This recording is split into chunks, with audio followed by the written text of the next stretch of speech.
معزز سامعین، ایک اہم سوال یہ پیدا ہوتا ہے کہ اتحاد و اتفاق کہاں ہونا چاہیے اور کہاں ضروری و لازم ہے، لیکن فی زمانہ اتحاد و اتفاق کہاں ہو رہا ہے؟ بنیادی عقائد میں اتحاد و اتفاق ہونا چاہیے، لیکن آج کل عقائد صحیحہ کے خلاف اتحاد و اتفاق ہو رہا ہے۔ دین کی بنیادی تعلیمات میں اتحاد و اتفاق ہونا چاہیے، لیکن دینی تعلیمات کے خلاف اتحاد و اتفاق ہو رہا ہے۔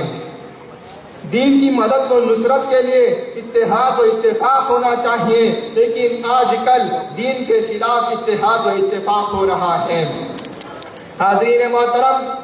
قوم کی شناخت اور آئیڈینٹیفیکیشن کی برقراری کے لیے اتحاد و اتفاق ہونا چاہیے، لیکن قوم و ملت کی شناخت مٹانے والوں سے اتحاد و اتفاق ہو رہا ہے۔ مہدی موعود علیہ الصلوۃ والتسلیم کے پیغام و تعلیمات کی تبلیغ کے لیے اتحاد و اتفاق ہونا چاہیے، لیکن آج کل یہ دیکھا جاتا ہے کہ قوم سے انحراف و ارتداد کرنے والوں سے اور مرتد ہو جانے والے غداروں سے اتحاد و اتفاق کیا جا رہا ہے۔ عزیزان محترم، اب ضرورت ہے تو احساس و شعور کو بیدار کرنے کی،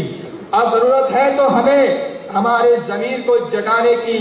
اب ضرورت ہے تو اپنے قومی وقار کو بحال کرنے کی،